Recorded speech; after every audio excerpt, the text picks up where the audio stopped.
It's time to do the August reading wrap-up. Starting out with our 2-star reads.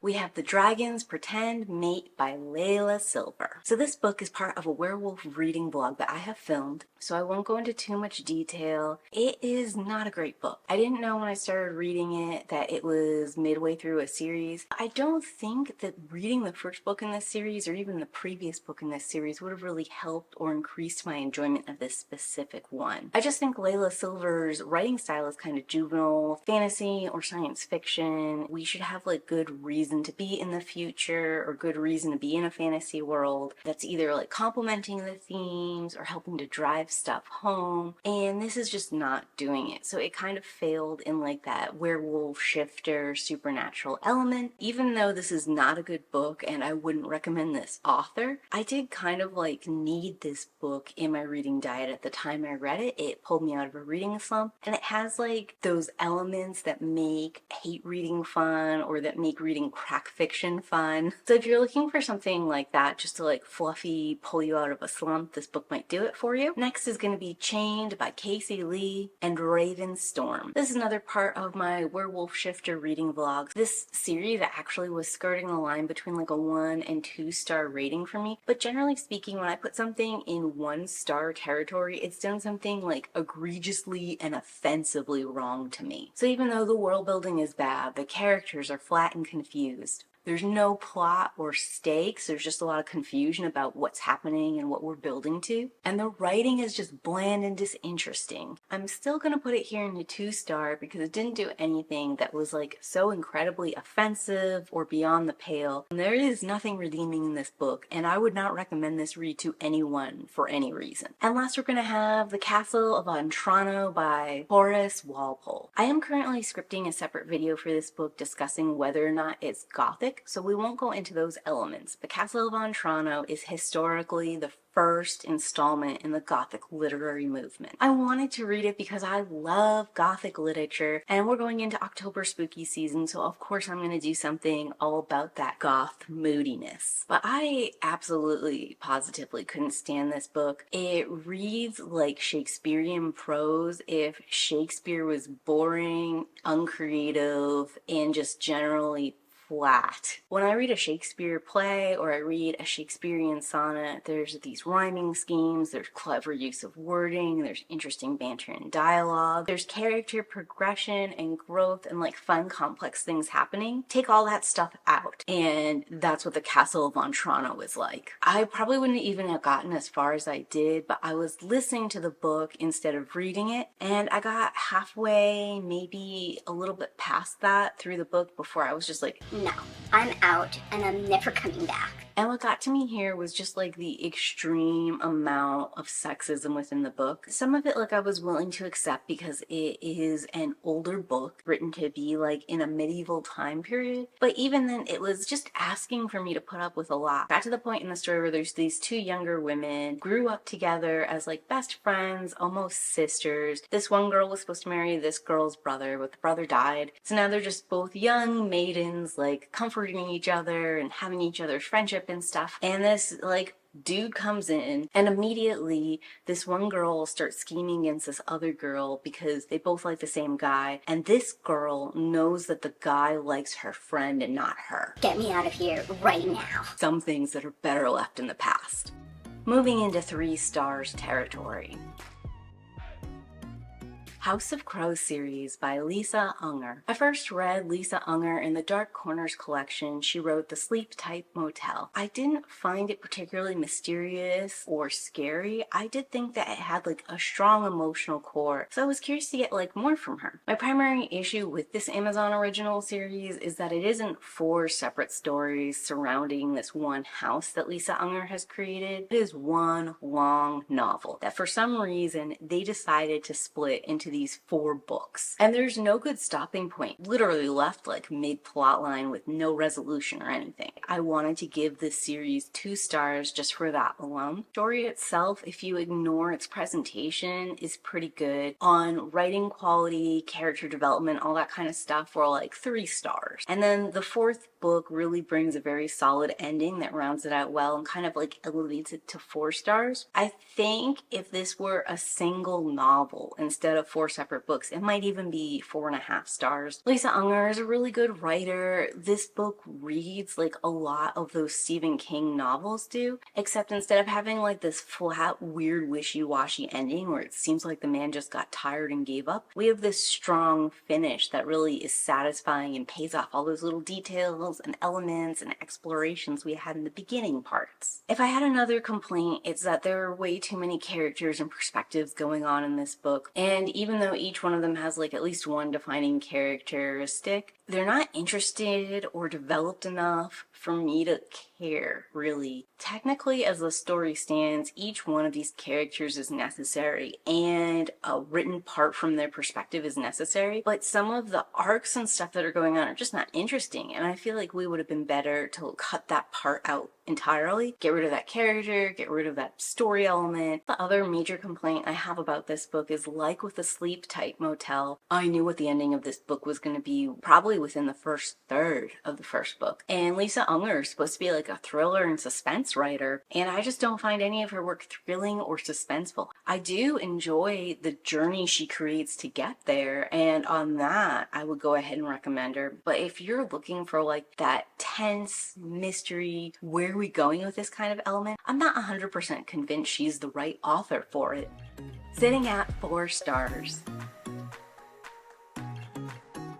The Weakest Wolf series by Eva Bale. This is another book that you're going to hear more about in my Werewolf Shifter vlog. Part of what I loved about this series is that it's pretty consistent. Books 1, 2, and 3 are all delivering an arc that's like driving our characters to this end conclusion. We don't do like a hard reset in book 2 or 3 where we retread the same ground. It definitely is a series where like if the two of them had ever actually put their cards on the table to each other, all problems would have been solved, but both of them have very good reasons to play it close to the chest, so it doesn't bother me like it does in some other stories. Overall, I just think this is a pretty solid werewolf shifter romance kind of story, and it's a level above almost any of the others I usually read, so it just like pushed it into 4 stars as opposed to 3.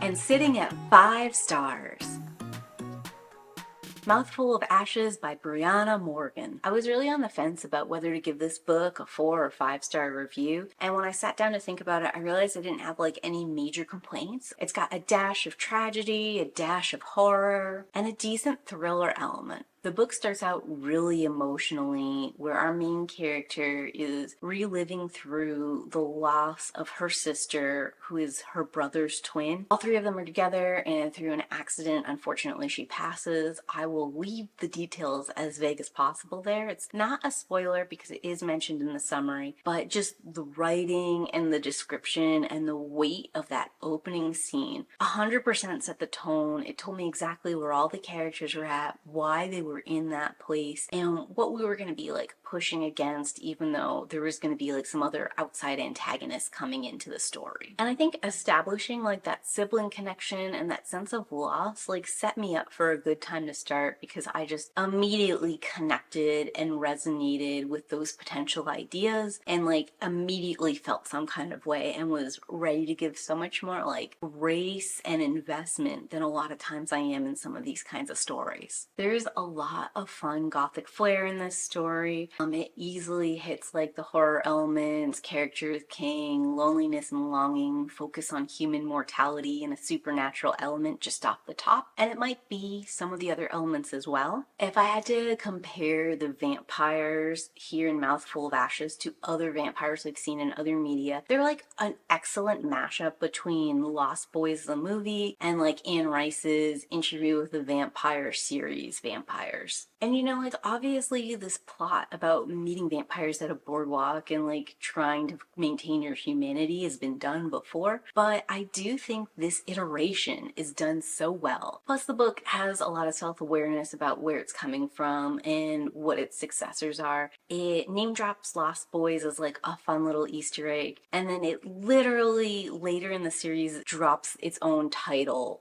into the prose, and I kind of love that when they say the thing. The other thing that's interesting about this is there is some queer representation and queer relationships found in these prose. If you're looking for that in your literature, you might also be interested in this particular vampire installment. Overall, I'd say Brianna Morgan as an author is just like really good, and I'm interested in diving into more of her shorter horror fiction in the future. And lastly is going to be Dracula by Bram Stoker. As I'm currently filming this review, I haven't finished, but I am very close, so I know I will finish it by the end of August, and I know it's going to be a 5 stars. It was like a 5 stars in the first like maybe 20 pages, and it has never disappointed or dropped from there. Obviously, with a big classic book, I am going to be doing a standalone review, and I'm going to be doing it from a gothic perspective, so I do want to dive into like all the little nitty-gritty elements of things I liked that won't fall into the gothic review here. Dracula is told by a bunch of different characters' journal entries and letters to each other. Super effective. I loved it. As I'm coming into the back of the book, I'm seeing that they're actually using their journal entries and their letters to like create a timeline and figure out how they're gonna face off against Dracula. And I love that like the prose have like that double use. Another thing that's great about the way this story is told is for the longest we just get Jonathan Harker's journals. His journals just suddenly stop for a long time after like an uncertain event. At first it was really jarring to randomly go into other people's perspectives when we had only heard from Jonathan. But the longer I got into the story and the more I got used to it, the more I realized like now I am wondering the same way that all the characters around me are wondering, like, is Jonathan alive? Is he dead? Was that the last entry I'll ever hear from him? Will all these other characters that I'm getting to know and falling in love with ever find out what happened to Jonathan? That weight to go into other characters' perspectives actually works really well in Dracula, and it was like a mental note for me as a writer, because sometimes I worry when I tell things from like limited third perspective that I have to stick with that one perspective, or I have to find a way to weave all the perspectives in front and like establish that's what's going to happen. And that's not necessarily the case. And just like reading this classic Dracula, I wasn't sure how I was going to feel about it, so I'm really happy that I love it and think it's amazing. I'm getting to meet characters that I've known from other works, but like this is their origin. Like both Dr. Van Helsing and Renfield, who I knew of loosely, but I had never like known 100% with confidence they came specifically from Dracula and they weren't just like a fan fiction off of him. It's just cool in general because Dracula is like the #2 most used character right after Sherlock Holmes, so getting to see where he was originally portrayed and presented is fun. And it's very interesting to see like where some of those vampire myths come from, because where I am in the story right now, it feels like he's got some of those classic vampire traits, but it also feels like he has a certain level of like things we usually associate with werewolves. And I am really excited to see how all that ties together, or if it does. Since we're getting these from journals and letters, a lot of the stuff we're learning about vampires is purely observation. We're not getting like some kind of exposition dump from the vampire. I might never really 100% understand how to defeat the vampire or what the rules of the vampire are from this novel, and I'm actually okay with that. I think in some ways that makes like the different iterations of the vampire even more exciting. And another thing that kind of like struck me while reading Dracula is just how idyllic everything in the world is. Yeah, it's a horror novel, and yeah, Dracula is out there killing people, but like generally speaking, people's day-to-day lives and interactions and their pacing is just beautiful and nice and like kind of perfect. And I realize that's all part of like the romantic movement and how they chose to view the world and a whole host of other things that don't make this actually historic reality, but it is nice and like kind of refreshing in a lot of ways. It was also really astounding to meet the head of a Victorian asylum and have them not immediately be the villain. I've read so many horror stories and horror historical accounts of like Victorian mental health asylums that it's kind of nice that like this guy just earnestly wants to help people even if he doesn't really know the way to do it. Again, I know it's not reality, but I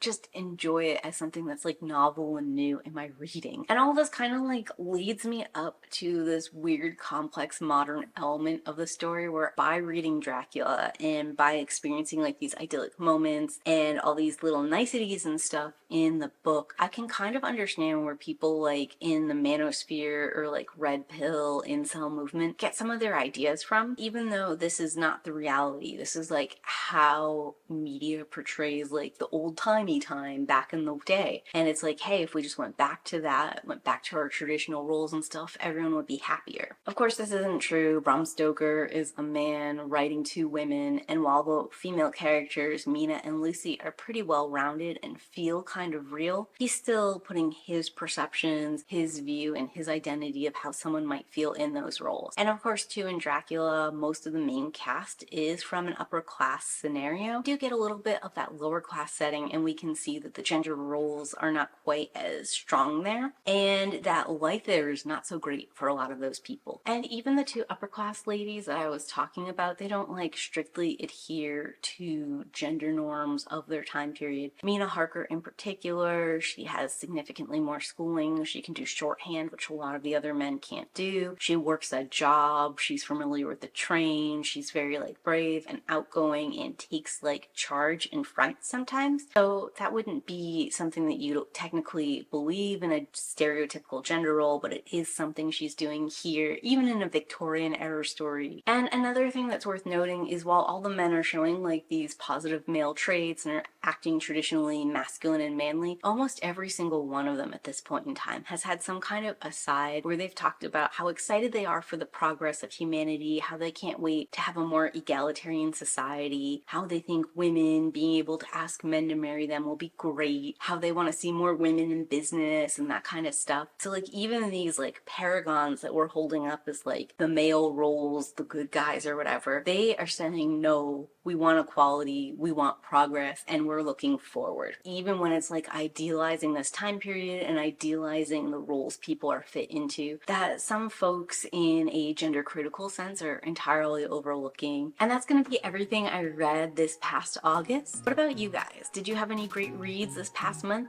Tell me about it in those comments down below. And as always, keep reading. Bye!